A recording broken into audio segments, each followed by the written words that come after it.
Hi friends, welcome back to princess kitchen.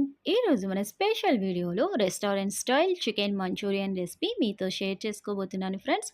లోపల సాఫ్ట్గా, పైనుంచి జ్యూసీగా, ఎంత తిన్నా ఇంకా తినాలి అనిపించేలా ఉంటుంది ఈ టేస్టీ చికెన్ మంచూరియన్. హోమ్మేడ్ మసాలాస్తో ఎలా ప్రిపేర్ చేసేసుకోవాలో ప్రాసెస్ చూసేసుకుందామా? చాలో. ముందుగా మనము ఒక బౌల్లో క్లీన్ చేసి పెట్టేసుకున్న 300 గ్రామ్స్ చికెన్ తీసేసుకున్నాను. ఇలా మీడియం సైజ్ పీసెస్లా కట్ చేసేసుకున్నాను. నెక్స్ట్ ఇందులో half teaspoon homemade garam masala powder, 1 teaspoon homemade dhania powder, 1 teaspoon homemade pepper powder, next మనము హాఫ్ టీ స్పూన్ పసుపు, 1.5 టీ స్పూన్ కారం. మీ టేస్ట్ అకార్డింగ్ కారం అనేది యాడ్ చేయండి. నెక్స్ట్ వచ్చేసి రుచికి సరిపడా ఉప్పు. తర్వాత 1 హోల్ ఎగ్ ఓన్లీ మనము వైట్ మాత్రమే తీసేసుకుంటున్నాము.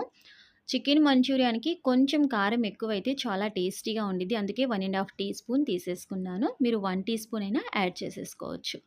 ఇలా మనము ఎగ్ వైట్ తీసేసుకొని ఈవెన్గా మిక్స్ చేసేసుకోవాలి.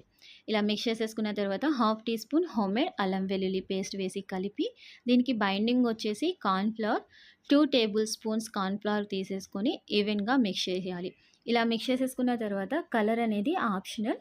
మీకు ఇష్టమైతే కలర్ యాడ్ చేయండి, లేకపోతే లేదు.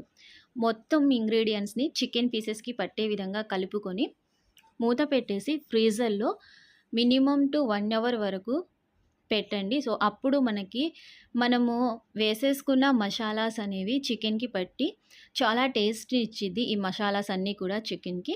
సో 1 అవర్ తర్వాత చూడండి ఎంత మంచిగా ఉందో. మనం వేసేసుకున్న మసాలాస్ అన్నీ కూడా చికెన్ పీసెస్కి మొత్తంగా పట్టుకున్నాయి. నెక్స్ట్ మనము దీన్ని డీప్ ఫ్రై చేసేసుకోవాలి. దానికోసం స్టవ్ ఆన్ చేసేసుకొని ఒక కడాయిలో ఆయిల్ అనేది వేసేసుకున్నాను. ఆయిల్ ఫుల్ హీట్గా పెట్టుకోండి.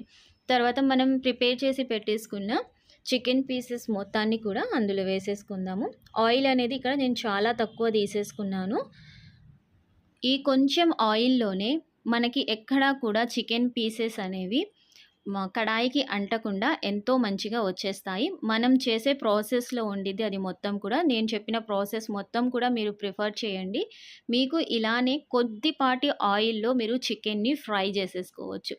ఇలా అన్ని పీసెస్ని ఫ్రై చేసేసుకుందాము. వేసిన వెంటనే కదిలియకుండా వేసిన కాసేపటి తర్వాత కదిలించండి. మనకి చికెన్ అనేది ఈవెన్గా క్రిస్పీగా వచ్చేస్తుంది. మీడియం ఫ్లేమ్లో చికెన్ని ఫ్రై చేయండి. ఇక్కడ మొత్తం కూడా మసాలా కలపడం, చికెన్ ఫ్రై చేయడం మీదే ఆధారపడిద్ది చికెన్ మంచూరియా టేస్ట్ అనేది. ఇలా అన్నీ కూడా ఫ్రై చేసేసుకున్న వాటన్నిటిని కూడా ఒక ప్లేట్లో మనం తీసేసుకుందాము. చాలా సాఫ్ట్గా పైనుంచి క్రిస్పీగా ఉండిద్ది.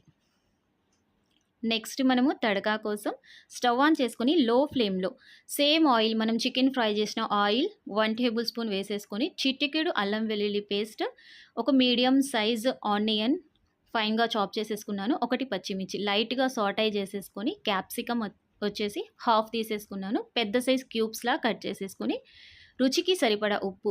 ఓన్లీ మనకి ఇక్కడ తడకాకి ఎంత ఉప్పు పట్టిద్దో అంత మాత్రమే తీసేసుకోండి. నెక్స్ట్ మనం మసాలాస్ యాడ్ చేస్తున్నాము. Same masalas 1/4 teaspoon homemade dhania powder, 1/4 teaspoon homemade garam masala. ఇలా ఈవెన్గా లైట్గా ఫ్రై అయిపోయిన తర్వాత టమోటో కెచప్ వేసేసి కొంచెం కలపండి.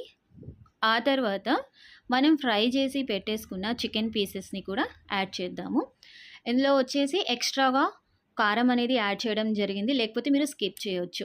లైట్గా హాఫ్ లెమన్ వచ్చేసి స్క్వీజ్ చేసేసుకున్నాము. ఇలా స్క్వీజ్ చేసిన తర్వాత ఫ్రై చేసేసుకున్న చికెన్ పీసెస్ మొత్తాన్ని కూడా వేసి ఈవెన్గా మిక్స్ చేసేసుకుందాం. ఫ్లేమ్ అనేది ఇక్కడ హై చేసేసుకోవాలి. తడక ఓన్లీ మనం లో ఫ్లేమ్లో కానివ్వండి, మీడియం ఫ్లేమ్లో కానివ్వండి చేసేసుకొని టమోటో సాస్ వేసిన తర్వాత హై ఫ్లేమ్లో మనం టాస్ చేసేసుకోవాలి. ఫైనల్గా కొత్తిమీర చల్లేసుకొని ఇంకా మనం స్టవ్ ఆఫ్ చేసేసుకోవాలి. దీన్ని వేడిగా సర్వ్ చేసేసుకుంటే చాలా టేస్టీగా ఉండిద్ది.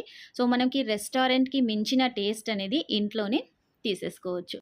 వెజ్ తినేవాళ్ళు సేమ్ ప్రాసెస్ని ప్రిఫర్ చేయండి. ఓన్లీ గోబీ మంచూరియన్ తినేవాళ్ళు కూడా ఇలానే చేయండి. అన్ని వెజిటేబుల్స్ కలగలిపి కూడా మీరు వెజ్ మంచూరియన్ అనేది ఎంజాయ్ చేయొచ్చు. సో మీకు ఈ రెసిపీ ఎలా అనిపించిందో కామెంట్ సెక్షన్లో నాతో షేర్ చేయండి ఫ్రెండ్స్.